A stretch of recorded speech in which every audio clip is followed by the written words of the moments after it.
What's the creepiest secret you've accidentally discovered about your close friends? Story 1. I always carpooled and went to the gym to work out with my close friends.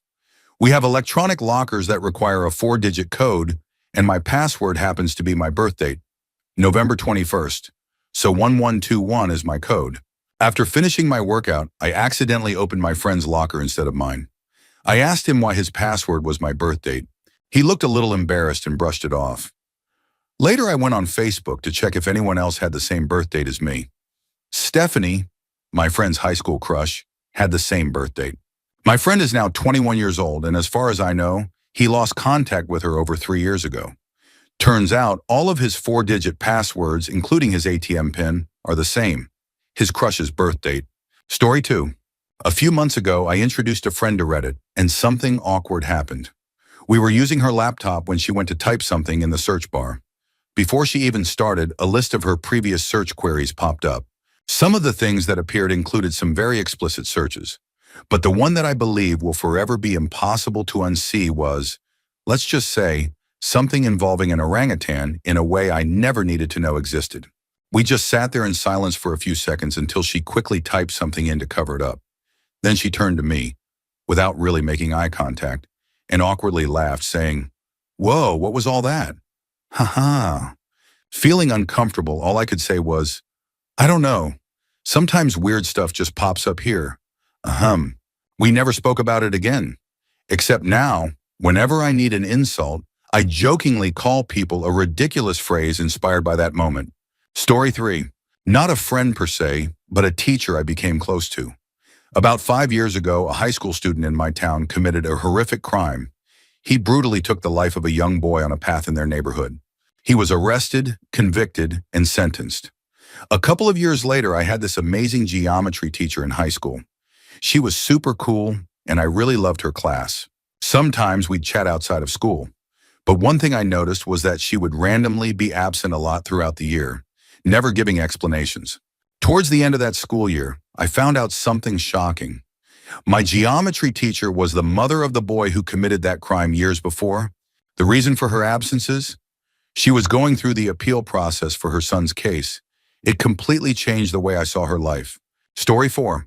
I was sitting at my best friend Dee's house when I was 16. Another friend, M, who could be a bit of a jerk sometimes, was there too. We used to take turns playing, 2 on the PlayStation, 1 on the PC. That day, M was on the PC while D went to the bathroom. Suddenly, M let out a loud, "Ha!" and jumped back from the computer, laughing hysterically. I looked at the screen and saw the browser history from the past few weeks. It was filled with searches like Brazilian male and hot tanned. Well, you get the idea. Without hesitation, I wiped the browser, turned to M and said, "Don't be a jerk. He's our best friend." Then I continued playing PlayStation like nothing happened. D came back to M still chuckling, but shrugged it off, saying it must have been his brother. After M left, I showed D how to clear his browser history completely.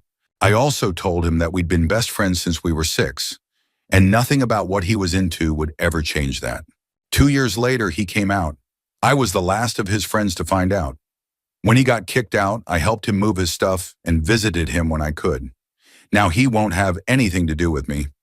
I think I remind him of his old life. Still, loyalty runs deep for me. Gay, straight, hell, even if you were a centaur, you'd still be the same person to me. Maybe you'd call it bro code. Story 5. I have 2 stories. Both are about older men, actually around the same age. The first one I met in Florida when I was working at a junkyard and repair shop called Recycled Cycles. One day, this guy came in looking for a job working on bikes. He had tools, experience. We hired him. We became friends. 2 years later, I found out he had served 17 years in prison for a double homicide. He caught his wife and her lover in bed together and beat them to death. First weapon of choice? A pillowcase filled with soup cans. Turns out, those don't last long. The second guy I met when I moved to Utah. I was in a band with him for a while. One night, he started talking about his past, how he used to be abusive toward his wife. According to him, she was manipulative, seduced his friends and even his brother, using just the right drugs at just the right time.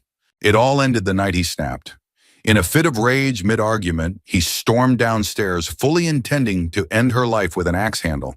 He swears that as he raised it, something, an angel, he says, grabbed it and told him, "That's enough." Story 6. I went on my friend's computer to browse Reddit. Like I do at home, I typed "re" and hit enter without thinking. Instead of the familiar Reddit homepage, I was greeted with a big flashing title, "Oh Lord Jesus, there was a fire." The website was dedicated to something called recreational prosthetics. I had no idea what that was, so I started reading. Why was he on a site for people who liked dressing up as injured? Then I realized it wasn't about dressing up. It was about people who enjoyed seeing others injured, amputated, or in casts. I glanced up the stairs, no sign of him coming down. My eyes wandered back to the screen, only to catch the sight of a wheelchair right next to me. My stomach dropped. I immediately closed the browser, repositioned myself on the couch, and did my best to forget what I had just seen. Story 7. A lot of people are talking about passwords, but I have something far creepier that I discovered about my friend John. Back in high school, John and his buddy Colin were seniors. One night, they were out on a back road drinking heavily. Colin was driving, speeding, and lost control. The truck hit a ditch at roughly 65 miles per hour. Colin wasn't wearing a seatbelt. The impact threw him through the windshield and he didn't survive. His neck snapped instantly. John, on the other hand, was wearing his seatbelt, but somehow in the crash, a metal road sign impaled him straight through the abdomen. Despite this, he managed to climb out of the wreckage through the broken windshield while still carrying the pole that had gone through him and tried to find help. On his way, he saw Colin's body, and for some reason, he reached down, grabbed a chunk of scalp, hair, and bone from the windshield, what was left of Colin, and put it in his pocket. Fast forward about 3 years. I was at his place when I found a jar in his room. I picked it up and asked what was inside. That's when he told me the story. I have no words. Story 8. Not my friend, my brother. He dated my best friend for a long time, and one day she went through his Facebook when he left it open at her house.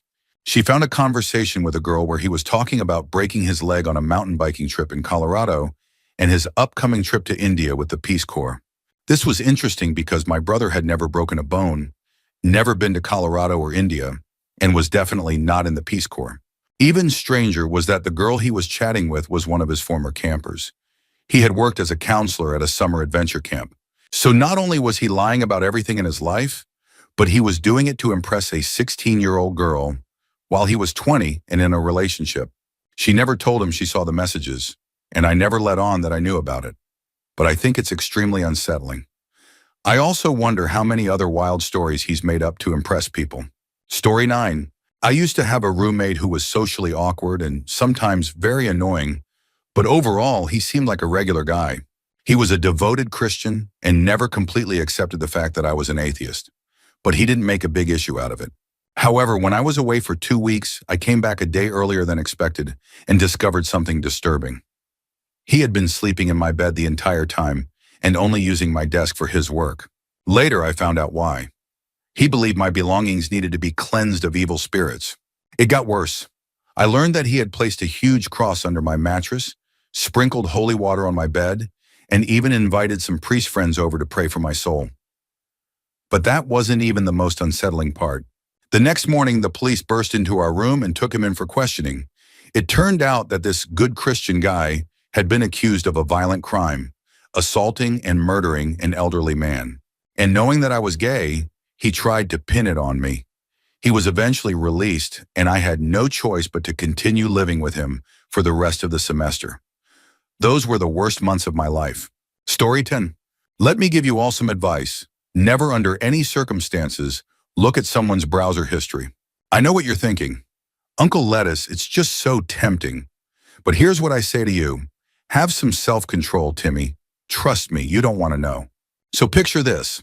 You're at a friend's house. He steps out to use the bathroom. You're just sitting there at his computer, casually browsing YouTube, picking songs. Everything seems innocent, right? Wrong, because now curiosity's creeping in.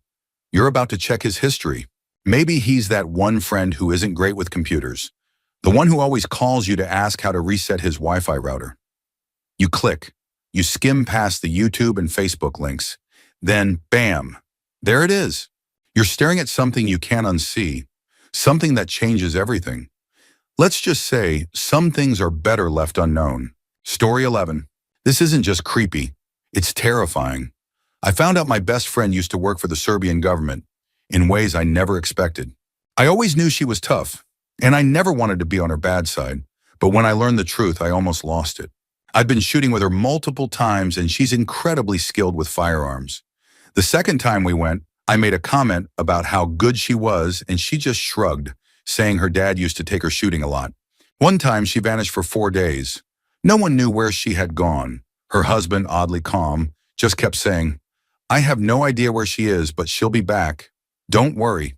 And sure enough, she returned. With a massive black eye, she insisted she had fallen. Strange things like that kept happening, and I started joking that she had to be an assassin. 2 years later, I found out I was right. She had actually been involved in government operations, but she had quit the year before because of something traumatic. She never told me what happened, and I never asked. But every year on the same day, she completely shuts down. I know it's the anniversary of whatever event made her leave that life behind. She's shared a few stories with me, like how she was recruited at 17, but we don't talk about it much. I just do my best to keep her from getting too angry when we go out drinking. Story 12. Okay, to be fair, this didn't happen to me, but I'll still tell it. I have a good friend who once had this friend when he was younger. I use the term loosely because he was one of those people you don't really like, annoying as hell, but you still have to pretend to be nice to. We all know someone like that. Anyway, one time, this kid was hanging out at my friend's house in his room. My friend left to use the bathroom, leaving the kid alone for a few minutes. When he got back, the door was locked, and the kid refused to answer his repeated calls to open it. Eventually, my friend was able to unlock the door through other means. I can't remember exactly how. It's not really important. He entered the room with his dad, worried that something might have happened since the kid wasn't responding. Instead, they found him sitting on the floor, sniffing my friend's underwear. You'd think that would be the moment things got weird with that kid, but honestly, he had always been pretty strange, so I guess it wasn't much of a surprise. Story 13. This one is pretty crazy. I had a college roommate named John. John was a computer whiz, knew how to do just about anything with technology, but he had a serious problem with drugs, which was made worse by the fact that one of our other roommates was a dealer. Over time, John's drug use escalated, and his behavior became more and more erratic.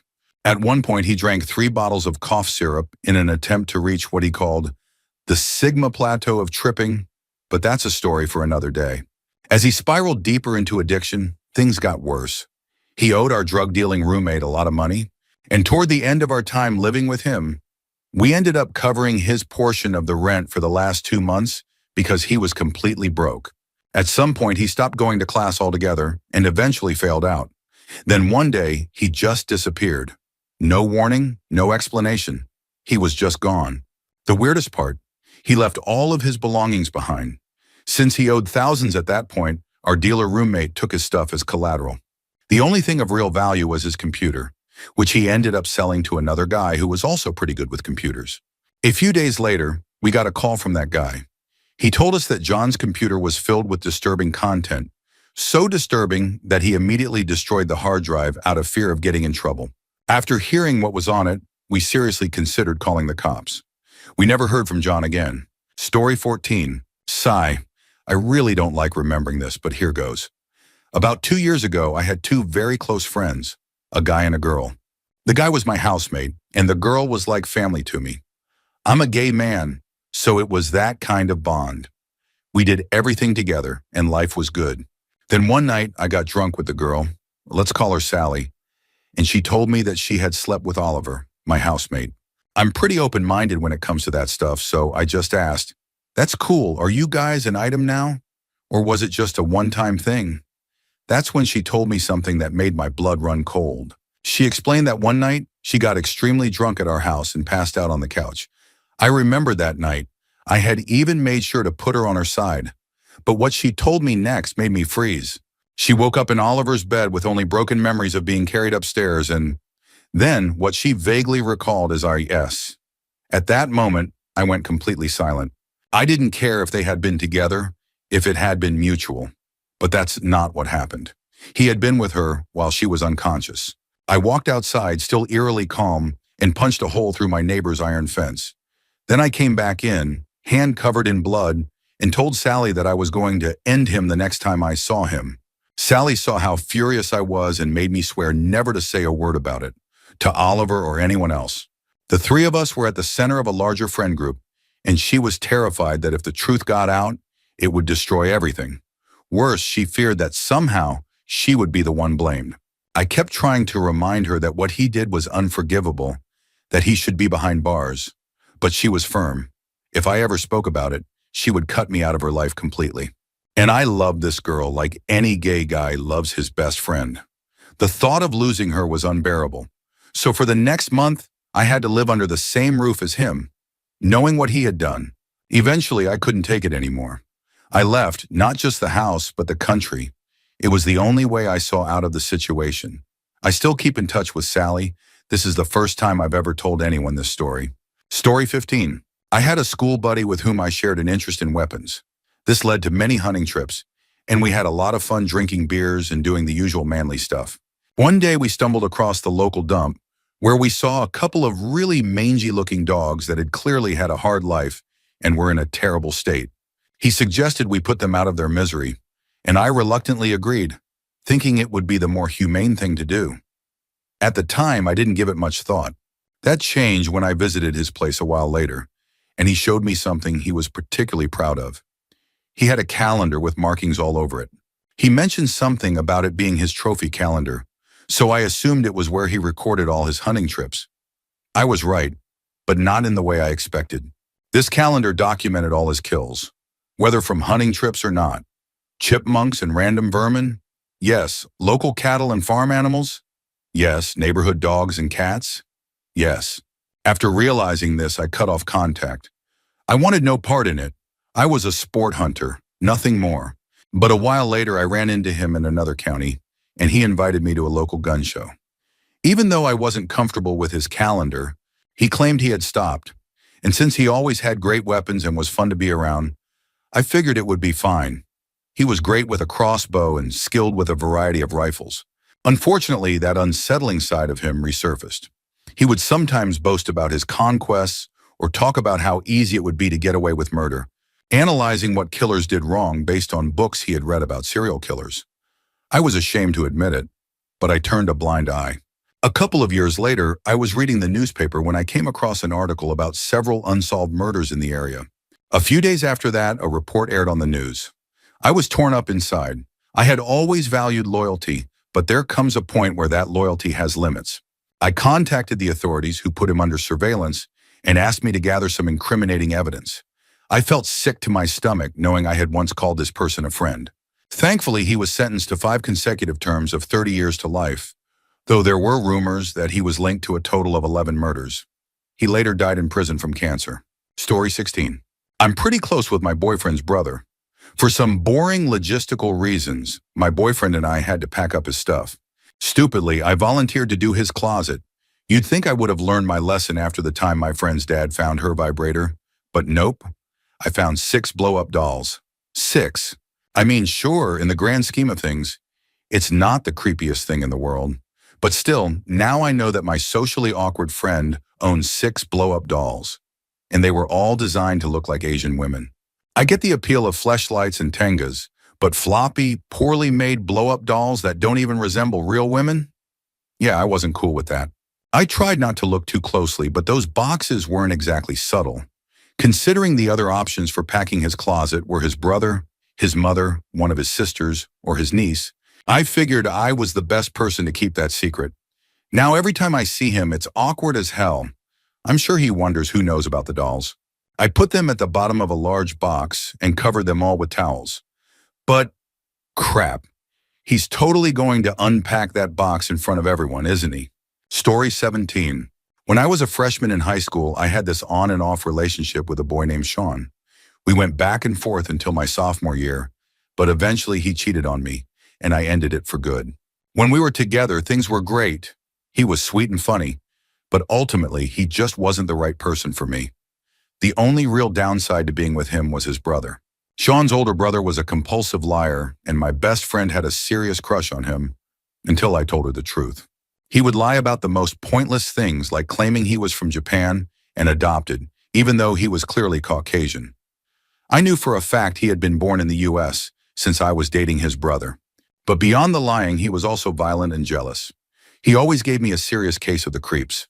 Years went by, and Sean and I tried to stay friends even while he was dating my friend, the one who had liked his brother. I didn't really care much, and eventually they broke up, and Sean and I lost touch. Then one night, I got a phone call. It was my friend. She told me that Sean had been found buried in his backyard. Authorities believed his brother had done it. His family grew suspicious when Father's Day came, and Sean was nowhere to be found. No one could get a hold of him. When they searched their backyard, they uncovered his body and had to call the police. Now his family has to endure the loss of two sons, one murdered, the other responsible for it. I'll never forget Sean, and I regret that we didn't try harder to stay friends. But no matter how much it haunts me, I can't even begin to understand the pain and grief his family lives with every single day. That, to me, is the creepiest thing of all. Story 18. There was a guy I worked with, not exactly a close friend, but we were pretty cool with each other since we had worked together for over a year.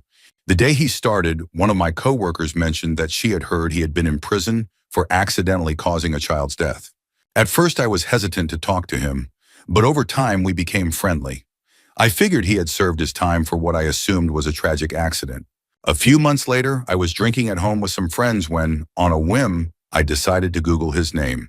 It wasn't a common name, so it was easy to find information about him. That's when I learned the truth. It wasn't an accident. He had beaten and drowned a little boy who had been left in his care, all because the child had an accident in the bathtub. Instead of calling for help, he hid the body and reported the child missing 2 months later. He eventually pleaded guilty to second-degree murder and was sentenced to 13 years in prison. After serving his time, he got out and ended up working with me. It was hard being around him after that. I tried to distance myself, but he still talked to me often. Every time I saw him after learning the truth, I couldn't stop thinking about that poor child. Story 19.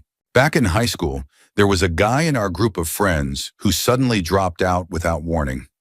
Let's call him John. I didn't know him well, but we hung out with the same crowd, including my friend Will. Will was popular because he had multiple computers set up in his basement, and we'd spend nights there playing LAN games until morning. One night I announced I was heading upstairs to use the bathroom when Will called out, "No dog stuff." I must have looked confused because he laughed and said, "Wait, you don't know?" That's when he told me the real reason John had suddenly disappeared from school. At one of Will's LAN nights, one that I hadn't attended, John had been invited along with a bunch of our other friends. As usual, they played until sunrise, which was usually the signal to head to McDonald's for a greasy breakfast. When everyone gathered to leave, John was nowhere to be found. Will assumed he had gone upstairs to sleep, which wasn't unusual. So he went to wake him up. That's when he found John, bare on all fours in the middle of the bedroom, desperately trying to get Will's dog to mount him. Will said they locked eyes for the briefest of moments before the dog bolted out of the room. The most awkward part? John's parents weren't coming to pick him up until late morning, so he just had to sit there, pretending nothing had happened, while the rest of the guys kept playing Dark Rain and Battlezone. Story 20. Obligatory "this will get buried" comment, but I'm going to share my top 3 most disturbing experiences from a lifetime that has left me with so many mental scars you could probably play tic-tac-toe on my brain. In third place, I was fairly lonely in high school, scrawny, underdeveloped, insecure, so I didn't exactly have my pick of friends. There was this one particularly creepy guy I ended up hanging out with one summer day. We found ourselves at a children's park. We were 14, and he started insisting that I bury him in the sandpit. It seemed weird, but after a while I gave in and did it, all the while digging around bits of cat waste. Once he was buried up to his neck, he started demanding that I urinate on him. He wouldn't stop. Obviously, I refused. He got really mad, climbed to the top of a large climbing frame, relieved himself from up there, and then refused to speak to me for the rest of the day. In second place, winning silver. One day when my mom was coming off her meds, she randomly confessed to me, "You know your dad wears dresses?" She then proceeded to show me photographs of my father dressed as a woman. Apparently, he had been doing it my entire life, and I never knew. He even had an alter ego named Kathy.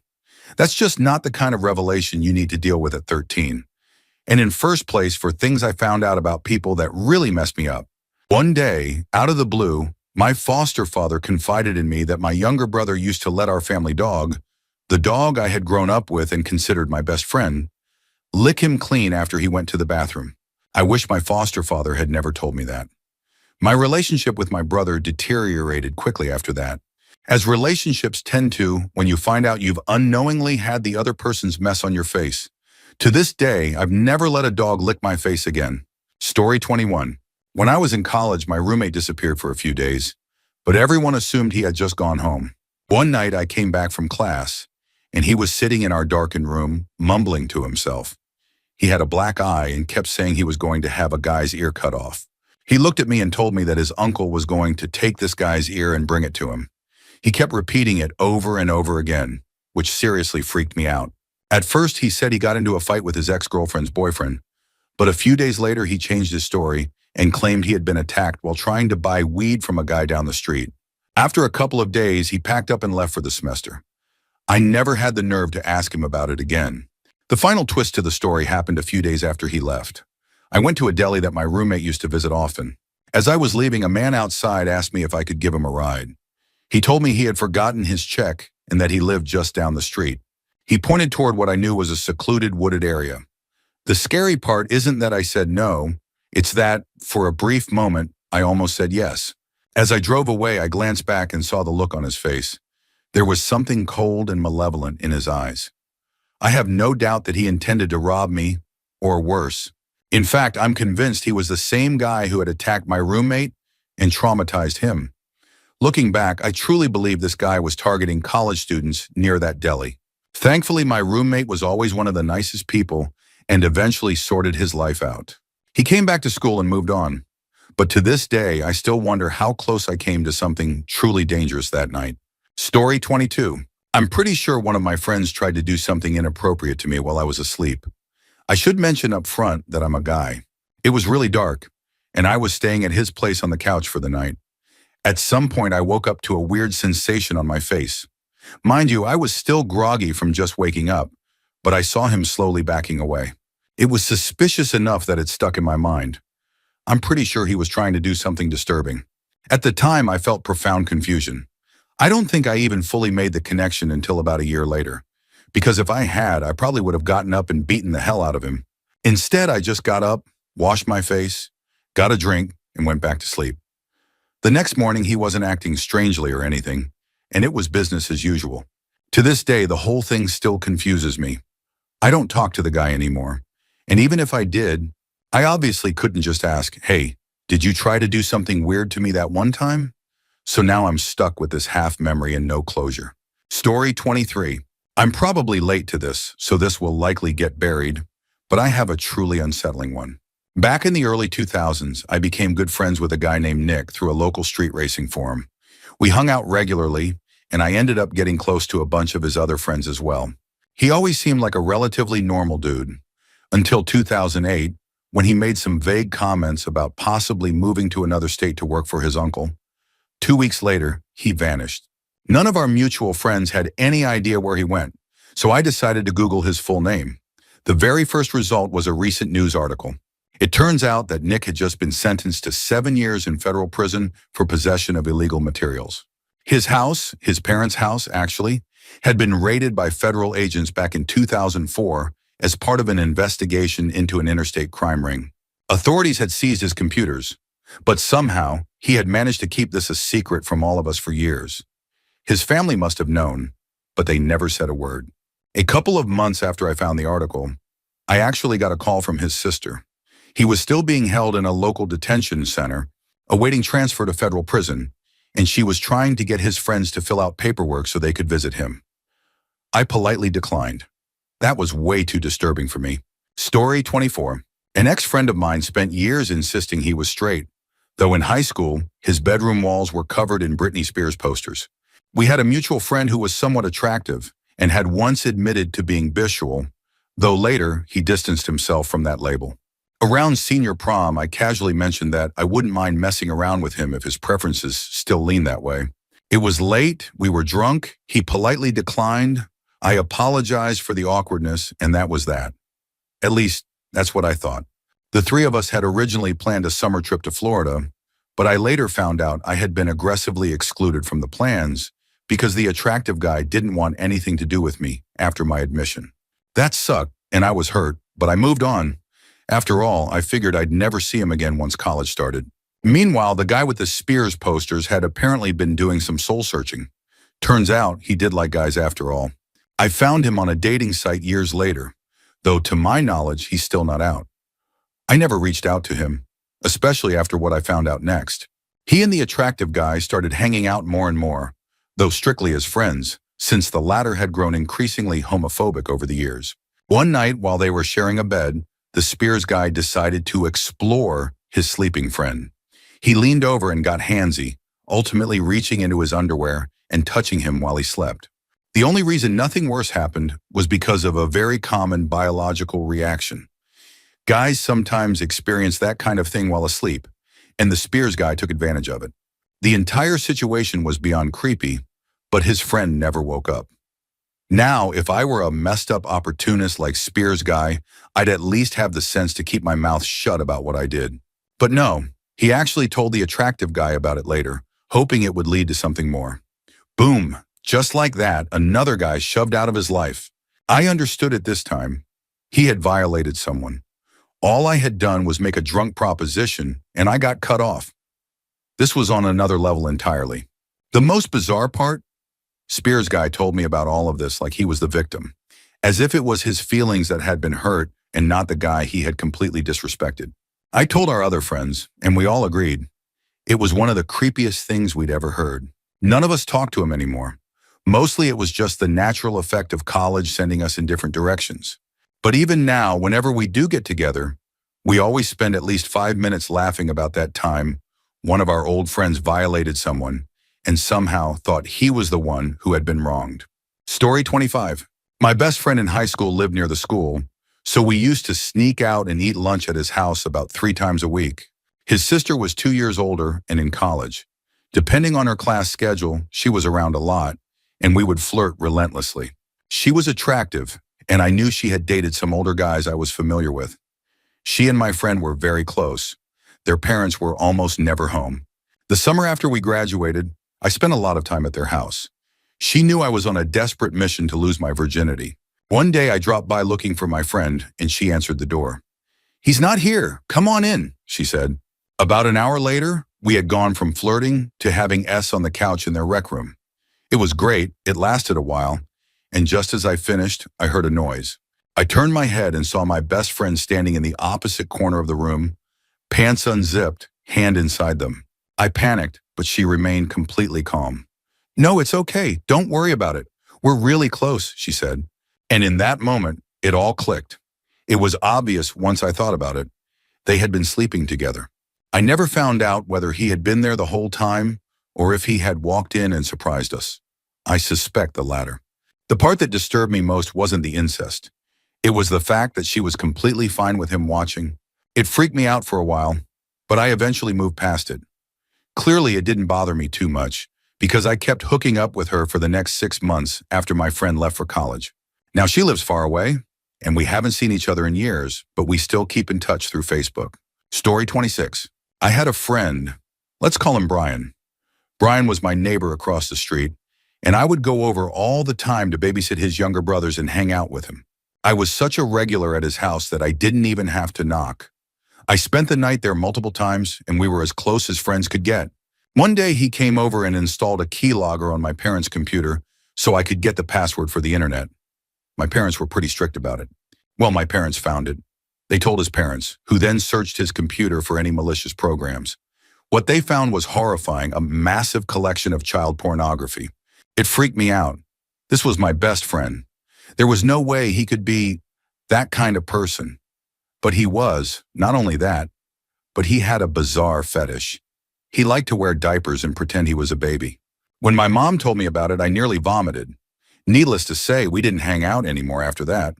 I never even told him why. His parents were supposed to report him to the police and get him help, but they never did. That put my family in a tough spot because my little sister was only a few years old at the time. We moved away because of it. Story 27. I only found this out yesterday, so the timing is perfect. A group of friends all work at the same company. Most of them have been friends since school. Two of them, who are particularly close, are the ones in charge. Let's call them Tom and Dave, obviously not their real names. Tom is gay. You might see where this is going. One Christmas, they all went to the pub for drinks. At some point, the group decided to get Dave ridiculously drunk by spiking his drinks. Not with anything dangerous, just extra shots in every glass. By the end of the night, they were too intoxicated to drive home, but they had a company van parked outside. Since they used it to drive between universities for work, they figured they could just sleep in the back of it. Sometime in the middle of the night, Dave woke up to find Tom's hand down his pants. But what made it worse was that, because it was freezing that time of year, Tom had put on a Santa Claus costume that was lying around in the van to keep warm. So Dave basically woke up to find himself being groped by Santa Claus. They don't really talk anymore, though they still work at the same company. Tom's excuse? He had never seen an erect, uncircumcised banana before and was curious. Story 28. My best friend lives with his grandpa. The basement was strictly off limits from 5 to 7 p.m. on weekdays and all day on Saturdays. I never really questioned it.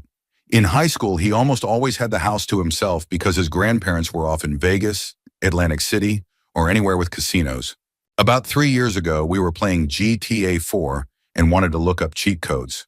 The upstairs laptop was broken, so we decided to use his grandpa's computer in the basement.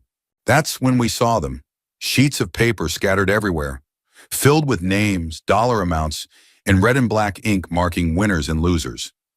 Most of the numbers were in the $5,000 to $10,000 range.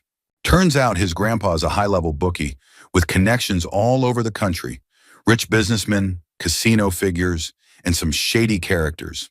When his grandpa came home, he noticed that his papers weren't in order and asked if we had been in the basement. We admitted it. Surprisingly, he wasn't mad. Instead, he asked if I really knew as much about football as his grandson had told him. I proved that I did. From that point on, he made me his personal assistant and taught me everything he knew. As of last year, he now places bets through me whenever he wants to gamble. He trusts no one else's advice but mine. It's terrifying knowing that someone else is letting me bet their money with no limits, especially when I'm only 22. Story 29. As a teenager, I used to go to LAN parties with a tight-knit group of friends. This was back when internet speeds weren't great, before cable and DSL became mainstream. Torrents were still in their infancy, and I only had a 56K connection at home. At these LAN parties, we would set our computers to share files. Since we were swapping pirated games and, let's be honest, porn, we had to allow full access to all our files. There were constant bugs when trying to specify specific folders, so we just left everything open. One guy had a shared porn folder filled with what you'd expect. Pretty standard stuff. But when I dug deeper into his files, I found his real porn folder. It had some seriously kinky, out there stuff. What made it weirder? His tastes were almost identical to mine. Story 30. This happened back in high school. He wasn't a close friend, just a new guy at our school. He had transferred in about a week earlier, was in my grade, we were juniors, and had joined the football team. He seemed like a chill guy, maybe a little weird, but nice enough.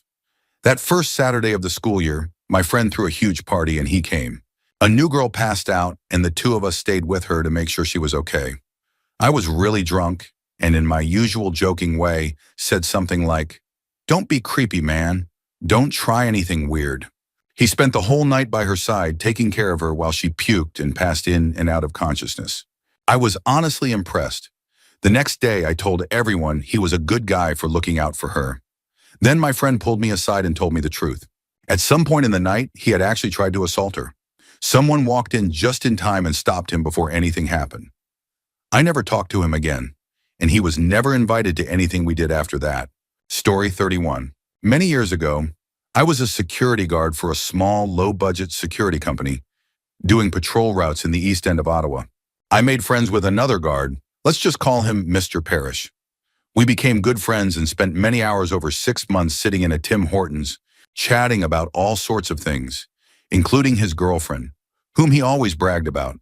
He also had grand stories about his past, offshore money, former accounting jobs, things that seemed a bit sketchy for someone working as a security guard. At one point, he even did my taxes, and I ended up getting a great return. Eventually, I left the company and we lost touch. The following year, when tax season came around, I tried to get in touch with him again, but couldn't track him down at all. Then out of nowhere, I got a call from his lawyer, telling me that Mr. Parrish was in prison and wanted to call me, collect. He wanted to set up a time when I'd be home to take the call. Figuring it was something related to finances, I didn't think much of it. Turns out Mr. Parrish had a dark secret. He had been in a relationship with a woman while also harming her son.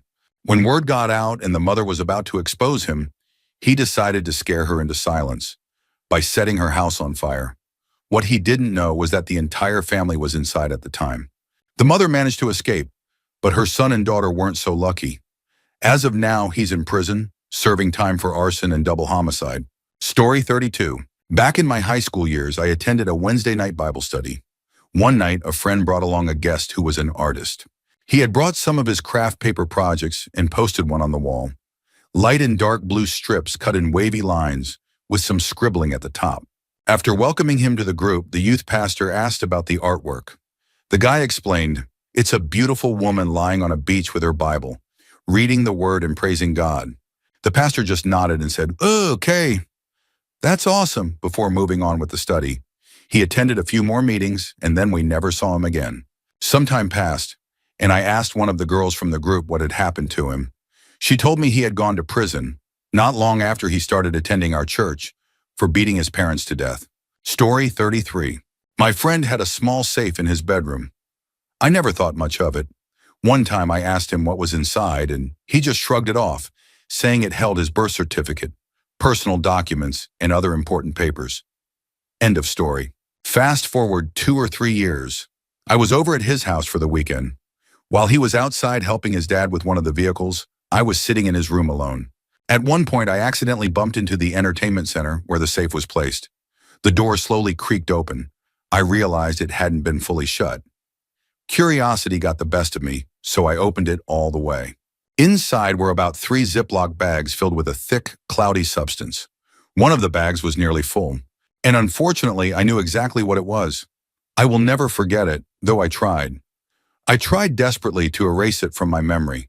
My friend and I eventually drifted apart during the later years of high school. It's bittersweet, but honestly, the whole collection thing was a little much. Story 34. I thought this story was going to be more scandalous than it was. Anyway, I had a good friend, Joe. I'd known him for about 2 or 3 years, and he seemed like a pretty chill guy. One night, his roommate, Dave, who was also a friend, told me about a party they had thrown. At the end of the night, everyone had gone home, except for one girl who had blacked out on the couch. They both went to bed, but about 30 minutes later, Dave got up to use the bathroom. That's when he found Joe sitting on the couch with the girl, half undressed. He had no pants on and was touching her. Dave told me that Joe tried to convince him to join in, but he refused and walked away. That story freaked me out. I did some checking to see if it was really true, and turns out it was. Pretty much the whole town knew about it. Story 35. Not really a friend, but a coworker. He seemed like a chill, down-to-earth guy. We'd chat during downtime, nothing too deep, just casual conversations. One time we got to talking about school, and he mentioned that he had once considered going to med school but didn't think he'd be able to get a license. I asked why, and he hesitated before saying he was a convicted felon. He didn't want to talk about it, so I let it go. Later, I started noticing that he always carried a bulky-looking black plastic box with a digital display on it. It showed his name. I thought about it for a long time, and one night, out of pure curiosity, I went to check the online registry for offenders. Sure enough, he was listed there. It didn't necessarily change my opinion of him. I didn't know the details, and for all I knew, he could have just been another victim of the system. Then again, maybe I was the weird one for even looking into it. Story 36. I just realized I have something pretty recent to add to this thread. One of my best friends from high school, this is my first year of college now, and I went on a couple of camping trips together and climbed at the local rock climbing gym. While we were hanging out, I started noticing the way he looked at me, similar to how some girls in high school had looked at me. I didn't put much thought into it. Over the summer, whenever we went camping or hiking, he would take every opportunity to joke about me taking off my clothes. Going swimming? Naked swimming would be best swimming. Changing? You wouldn't want me to leave, would you? I always declined and avoided the situation, not wanting to cause a confrontation because, honestly, How do you even bring up something like that with a friend? Anyway, we went on a camping trip with two other guys. After a long night of discussing deep, philosophical stuff about the universe, I lay on my back, getting ready to go to sleep. That's when I felt something. Someone was touching me. I wasn't sure if he thought I was asleep or not, but I immediately sat up and looked at him. He didn't stop until I finally said something like, "Bro, what the hell?" He just paused, his hand still hovering over me, and said, "Oh, what is that?" After that, I avoided hanging out with him for the rest of the summer. Honestly, I didn't even care that it happened. As long as he stopped, whatever. Story 37. Not exactly a close friend, but back when I was in university, I shared a house with some guys I worked with at a supermarket. One of them was a Latvian guy who worked as a cleaner. One day while we were messing around in a little stone, we got curious and decided to check out what kind of weird stuff he had on his computer. I managed to get in, and what we found was beyond disturbing, an entire stash of highly illegal material. Stuff that I will never be able to erase from my mind. We reported him to the police, and all they did was deport him. I also had another friend, well, I thought he was a friend, who around this time last year was arrested for a violent crime. The news called it a sexual assault, but considering he got 10 years for it, we suspect it was far worse. From what we heard, he attacked a 60-year-old woman. He had always been a bit sadistic when he drank, but this completely shocked us. He had stayed in my house before. He had been a good enough friend for years. Finding out what he did, it felt like losing someone, like the person we knew had never even existed. Story 38. Growing up, I had two friends who later came out as gay, which was fine. However, they both had some pretty odd behaviors that made things uncomfortable at times. When I was in middle school, I would go over to one friend's house, and he would sometimes disappear into the bathroom, strip naked, wrap himself in a blanket, and then come running out, chasing me around his house while yelling, "Night Stalker," over and over again. It wasn't something he did all the time, but as we got older, he started acting even stranger. The second friend, I didn't find out he was gay until after I had already stopped being friends with him in high school. One day we were hanging out at another friend's house when we discovered his parents had all those premium adult channels. My friend started watching for a while, and after some time, he got noticeably fidgety before suddenly going to the bathroom. We thought he was just joking around because we could hear him making noises. Then out of nowhere, he let out this loud grunt. A few minutes later, he came out of the bathroom and joined us in the kitchen, holding out his hand. At first, we didn't understand, but then we realized what he was showing us. He thought it was funny, alternating between pointing it at me and our other friend while giggling. That was the last time I hung out with him. Story 39. Posting this on a throwaway, every few years I Google old friends just to see what they're up to.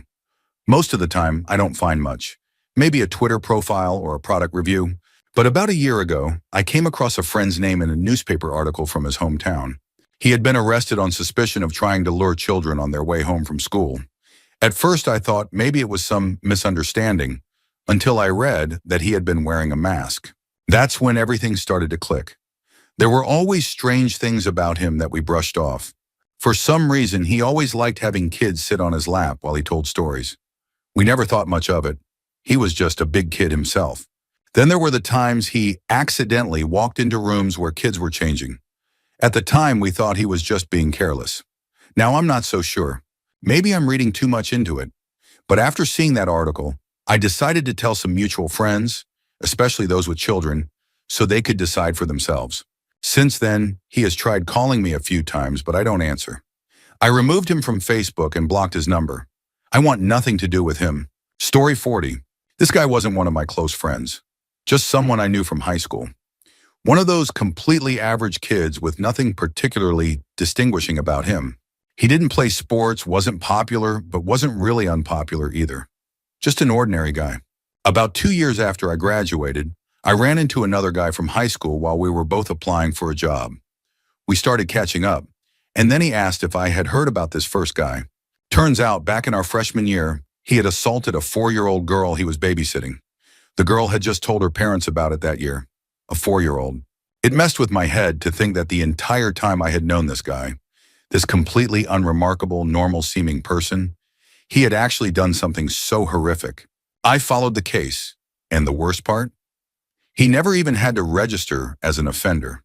His lawyer convinced the judge that because he was only 15 or 16 when it happened, he shouldn't be held fully accountable, that he had changed.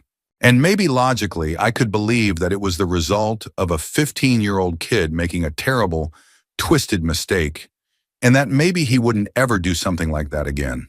But how does that excuse what he did? A little girl is scarred for life, and as far as I can tell, he basically got a slap on the wrist. If that, some seriously messed up stuff. Story 41. After tonight, I lost all respect for my roommate. We were drinking, with my parents of all people. My parents drink pretty regularly, so they can handle themselves. But my roommate? Not so much. He got so drunk he couldn't even complete a full sentence before trying to cut off my dad in conversation. Eventually, my dad just gave up and stopped taking anything he said seriously.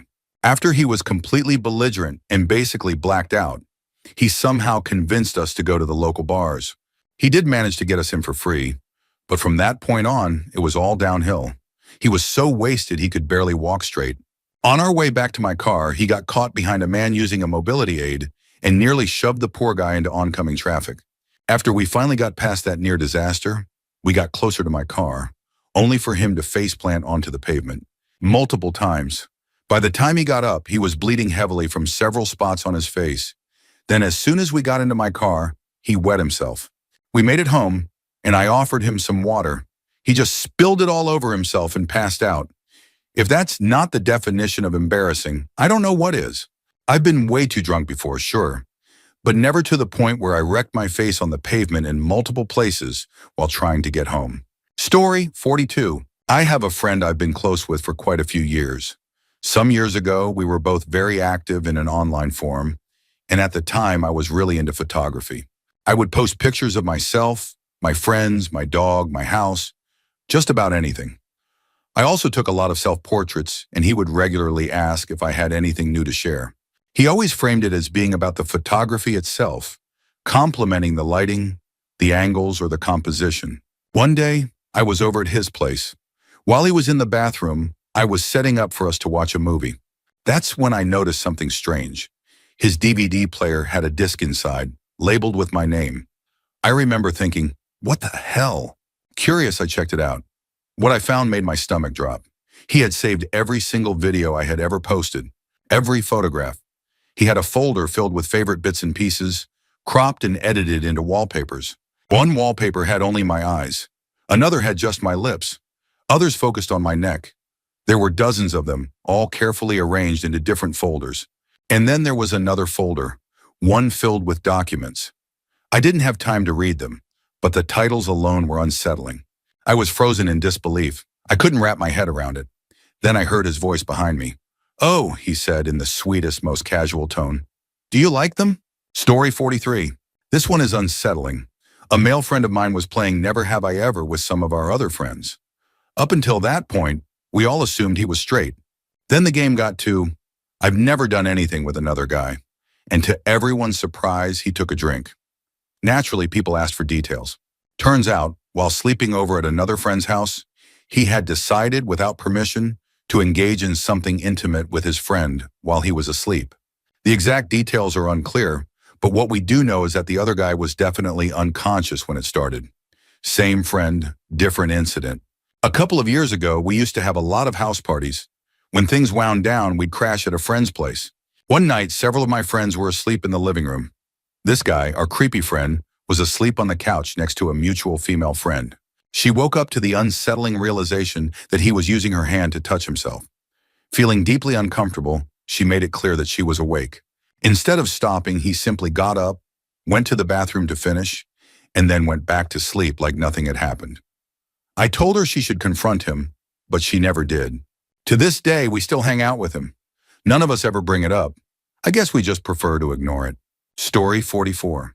We had become really close friends with another couple who had 3 biological children and had also adopted 4 siblings who had come from an abusive home. For about a year, we spent time together at least once or twice a week. Over time, however, the wife started to become condescending toward me. We also began noticing subtle but cruel behavior toward some of the adopted children, making passive comments about my weight, mocking one of the kids for their speech impediment, things like that. As the situation became more uncomfortable, we started distancing ourselves, but we remained emotionally supportive of the oldest adopted daughter still living with them, the second oldest overall. She was clearly treated terribly, though she never went into much detail. She would only hint at a long and painful history with the parents. Then a few months before she was supposed to graduate, the parents kicked her out of the house. She immediately reached out to us and another set of mutual friends who had also distanced themselves. As we tried to help her, the full story finally came out. Apparently, right before we had met them, the wife had cheated on her husband and ended up getting pregnant. She later had an abortion. In response, as some sort of twisted revenge, the husband slept with his oldest adopted daughter. From what she told us, it happened 2 or 3 times. When the wife found out, she kicked the girl out, explaining why, not long after we had first met them, their oldest adopted daughter had abruptly joined the military and disappeared from their lives. Needless to say, we cut all ties with them. Some of our friends still joke about the situation in an extremely inappropriate way, saying things like, gives a whole new meaning to the phrase, "Who's your daddy?" Story 45. I'm 14, and about 6 months ago, my sister started losing clothes. Little things at first. A sock here, a shirt there, then bigger things. Bras, underwear, more expensive items. She really noticed when her prom dress, worth about $300, went missing. At that point, she insisted that someone had been stealing her stuff, but we had no idea who. The only person who had been over that night was my best friend, who had been like a brother to me for the past 4 years. There was no way we could imagine him doing something like that, so we figured my sister must have just misplaced her things. Then about 3 weeks ago, I was at his house. He went upstairs to grab a snack, and while he was gone, I started looking around his room, thinking maybe I could help clear up the whole mystery once and for all. That's when I found it. Behind a picture frame, stuffed into the wall, were at least 10 pairs of girls' underwear and several shirts. I snapped a picture and sent it to my sister. She immediately confirmed that some of the items were hers. To this day, I still haven't confronted him about it. Story 46. One night, my friends and I were drinking, and one of our buddies had left his Facebook open. Naturally, we decided to mess around a little. Just some immature shenanigans. After a while, we got the idea to change his email login for future pranks. To verify it, we had to open his email. That's when we found them. Buried among his messages were multiple responses to men seeking men Craigslist ads. He had been chatting with 2 different men, both at least 10 to 15 years older than him. He was only 18 at the time. I didn't want to go any further, but at that point, we had to see what was going on. From what little we skimmed, it was clear he had either already met with them or was planning to. Feeling uneasy, we copied down their emails and did some digging. In no time, we found their Facebook profiles. One of them was an older man of South Asian descent who seemed off. The other had a private profile, but his profile picture alone said enough. Mid-30s, hairy, wearing a half-button Hawaiian shirt, looking way too eager. To this day, my friend and I have never spoken a word about it, to him or anyone else.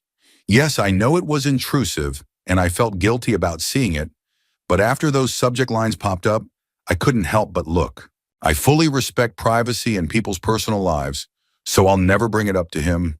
That's his business to keep.